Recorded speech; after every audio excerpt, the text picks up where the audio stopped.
আসসালামু আলাইকুম deer listener, Sikdar একাডেমিতে আপনাদের সকলকে স্বাগত। আজকে আমরা রাজশাহী বোর্ড 2024 সালের ইংলিশ সেকেন্ড পার্টের যে কমপ্লিটিং সেন্টেন্সটা আসছিল অথবা 2024 সালে যে প্রশ্নটা আসছিল তার থেকে আমরা কমপ্লিটিং সেন্টেন্সের অংশটি ডিসকাশন করব। এর আগে আমরা অন্যান্য বোর্ডগুলি দিয়েছি, তো প্রায় অলরেডি শেষ প্রায় অনেকগুলি বোর্ডেরই প্রশ্ন। তো এখানে আমরা দেখতে পাচ্ছি যে had you sought my head, তাহলে এখানে হ্যাড যদি থাকে তাহলে আমরা এরপরে কি সেন্টেন্স যোগ হইতে পারি। তো had you sought my help, তাই এখানে হ্যাড যদি থাকে, এখানে হ্যাড যুক্ত সেন্টেন্স যদি থাকে তাহলে আমরা এরপরে কি would have, could have, might have দেবো। Would have, could have, might have এবং বারবার আমরা বি3 দিতে হবে। তাই I would have definitely helped you, এখানে আমরা কি দিতে পারি, I would have, I would বা could যে কোনো একটা দেওয়া, I would have definitely DEFINIT definitely helped HELPD helped you। এই would have could have বসলে বারবার কি হয়, B3 হয়, এটা একটা নিয়ম। আর এখানে পাস্ট পারফেক্ট টেন্স আছে, যার কারণে আমরা কি উড হ্যাভ, কুড হ্যাভ, মানে টোটাল কথা হলো হ্যাড যুক্ত সেন্টেন্সের প্রথম হ্যাড থাকলে সেটাকে would have, could have, might have দিতে হবে এবং বারবার বি3 হবে। এটা ছিল এ নাম্বারটা। A man leading an indolent life, তাহলে কি একজন মানুষ তার জীবন করতে পারে, পরিচালনা করতে পারে, can not shine in long run, মানে অলসভাবে থাকলে সে তার ভালোভাবে জীবনযাপন করতে পারে না। তাহলে আমরা কি দিতে পারি, লিডিং এর কমপ্লিট সেন্টেন্সের কি এই অংশটার সাথে আরেক অংশ মিলে আর একটা সেন্টেন্স লিখতে হবে। তাহলে আমরা এখানে কী লিখতে পারি, ক্যান নট, এটা একটা সাবজেক্ট, এটার সাথে আমরা সাবজেক্ট ধরি, তাহলে কী দিতে পারি, ক্যান নট বা কান্ট, যে কোনো একটা দিতে পারে। Can not shine in life, shine in the long run। তাহলে আমরা এটা দিতে পারলাম যে এটার পরে এই সেন্টেন্সের সাথে মিল রেখে এই সেন্টেন্সটা তৈরি করতে হবে। মূল বিষয়টা হলো এটা, কমপ্লিমেন্ট সেন্টেন্সের রুলস আছে আবার নাই, তবে এটার সাথে মিল রেখে যদি কথাটা হয়ে যায় তাইলেই কিন্তু ওকে। স্ট্রাইক দ্য রড বা আয়রন, আঘাত করো, হোয়াইল এটা while while it is hot, এর অর্থ হলো কি ঝোপ বুঝে কোপ মারো। Strike the iron while it is hot, এটা একটা প্রবাদ যে strike the iron while it is hot. তো অথবা ঝোপ বুঝে কোপ মারো, অথবা হলো যখনই লোহা গরম হয় তখনই আঘাত করো, কিন্তু এটা মূল কথা হলো ঝোপ বুঝে কোপ মারো, strike the iron while it is hot. The man, তারপরে অংশটা হলো কি, the man who love their country, যে মানুষটা দেশকে ভালোবাসে তাদেরকে আমরা কি বলতে পারি, যে country we are called true patriotism, we are called them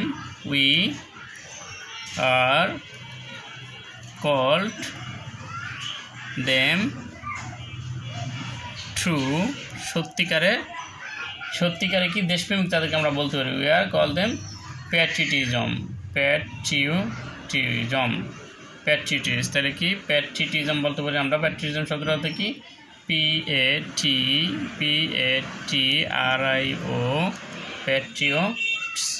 প্যাট্রিয়স, তাহলে কি আমরা প্যাট্রিয়স, আমরা বলতে কি we are call them true patriots, তা আমরা তাদেরকে সত্যিকারের দেশপ্রেমিক বলতে পারি।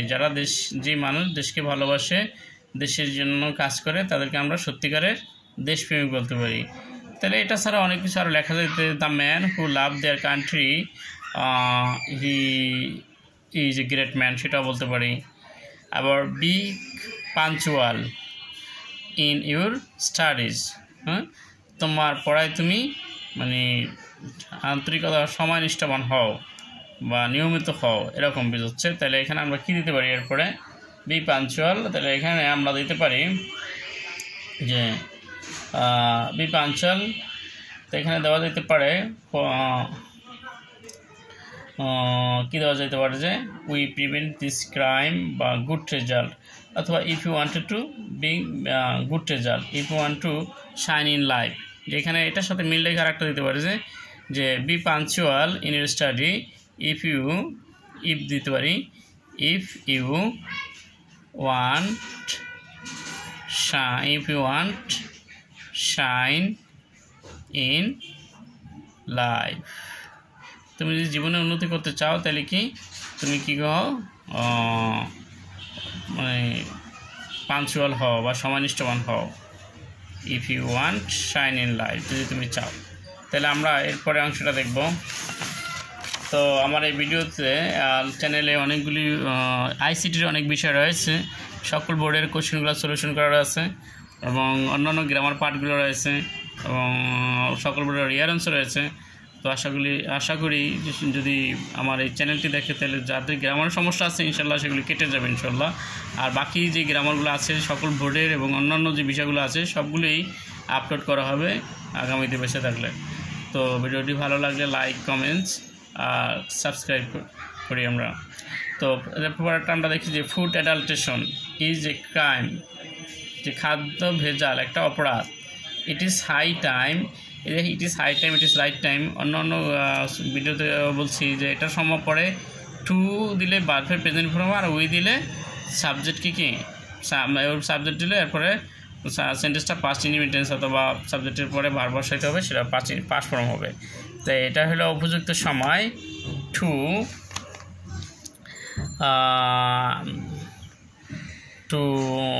তাহলে কি ইট ইজ হাই টাইম, আমরা টু দিতে পারি অথবা টুর পরে আমরা টুর পরে ভার্ব প্রেজেন্ট ফর্ম দিতে পারি। তাহলে এটা আমরা যদি উই দেওয়া দিই তাহলে কি হয়, উই দেওয়া যায়, উই দেওয়া দিলে কী হবে, it is high time we prevent মানে কি প্রতিরোধ, prevented, it is high time prevented this কি ক্রাইম, CRIM ক্রাইম, যে এটাই উপযুক্ত সময় এই অপরাধ দমনের বা প্রতিরোধের। তাহলে এটা এখানে আবার যদি টু হইতো, আমাদের উইর পদে টু দিতাম তাহলে কি টু প্রিভেন্ট হইতো। এটাই উপযুক্ত সময় এই অপরাধ দমনের বা প্রতিরোধের। তাই টু বসাইলে ভার্বটার প্রেজেন্ট ফর্ম হবে, তখন নাক দিলেও হবে। আর যদি আমরা ওই সাবজেক্ট বসাই তাহলে ভার্ব হবে পাস্ট ফর্ম। ক্লিয়ার? তো আর it is high time, it is right time মানে সময় হয়ে গেছে বলতে এরকম বোঝায় আর কি। Child is the golden period of life. Childhood মানে শিশুকাল হলো, বাল্যকাল হলো মানুষের জীবনের সবচেয়ে ভালো একটি মুহূর্ত বা সময়। আই উইশ অ্যাগেইন কি চাইল্ড, আমি আবার শিশু হইতে পারতাম। এটা মানে কি আই উইশ থাকলে এরপরে কি আই ওয়ার দিতে হয়, মূলত এই সিস্টেমটা এই তো এইভাবে সাজাইতে হবে।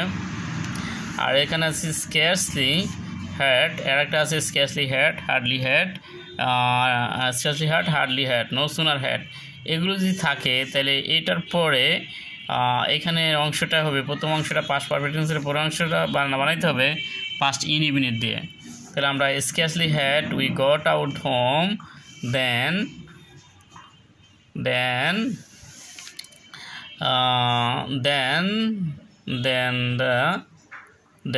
he came, past tense, then he হবে না, then he came, যে আমরা বাড়ি পৌঁছতে না পৌঁছতেই সে এসেছিল। তাহলে এরকম ব্যাপারটা অন্য কিছু দেওয়া যাইতো, তো দেন দ্য রেইন স্টপড, এরকম আমরা বাড়ি পৌঁছতে না পৌঁছতেই বৃষ্টি থামলো এরকম। আবার আই নো দ্য ম্যান, আমি লোকটিকে চিনি। তো এখানে কী দেওয়া যেতে পারে, আমি যে লোকটিকে চিনি, এখানে হু, আমরা ব্যক্তি বোঝাই তাহলে হু দিব, যদি বস্তু বোঝায় এখানে আই নো দ্য ম্যান ব্যক্তি বোঝাইছে তাহলে আমি এখানে ব্যক্তি বোঝাতে হু দিব, যদি বস্তু বোঝাতে হুইজ দিব, যদি সময় বোঝাতে হয়েন দিব, আর যদি কোথাও স্থান বোঝায় তাহলে হোয়ার দিব, তাহলে আর কারণ বোঝালে হোয়াই দিব, তাহলে ঘটনা বুঝলে হোয়াট দিব, তাহলে ব্যক্তি বুঝেছি আমরা হু দিব। তাই who came, I know the man who came yesterday দিতে পারি, who came here were yesterday YESTERDAY আমি লোকটিকে চিনি যিনি গতকাল এখানে এসেছিল। হি ফেইন্স as though হি ফেইন্স as though তাই না কি আছে ফেইন্স মানে সে এমন ভান করে যেন সে হি ওয়ার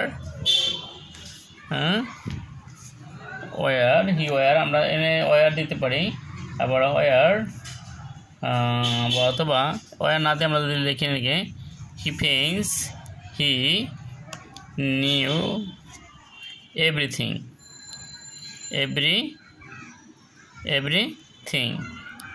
সে এমন ভান করে যেন সে সব জানে। এই না একটা রুলস আছে না, এস ইফ এস যুক্ত সেন্টেন্সের পরের অংশ প্রথম অংশ প্রেজেন্ট ইন্ডিপেন্ডেন্স হলে পরের অংশের সাবজেক্টের পর পাস্ট ইন্ডিপেন্ডেন্স, যেমন নোর পাস্ট ফর্ম কি নিউ, কে এর হলো নোর পাস্ট ফর্ম হলো নিউ। তাই হি নিউ এভরিথিং, তাহলে হি ফেইন্স, এই ফেইন্স হতো কি ভান করা, হি ফেইন্স as though he knew everything, সে এমন ভান করে যেন সে সব জানে। তো এই ছিল ভিডিওটি। তো সামনের ভিডিওতে বেঁচে থাকলে অন্যান্য বোর্ডের যে প্রশ্নগুলো রয়েছে প্রত্যেকটাই ইনশাল্লাহ সলিউশন করব। তো সেগুলো সবাই আমরা ভালো থাকি, সুস্থ থাকি। আল্লাহ হাফেজ, আসসালামু আলাইকুম।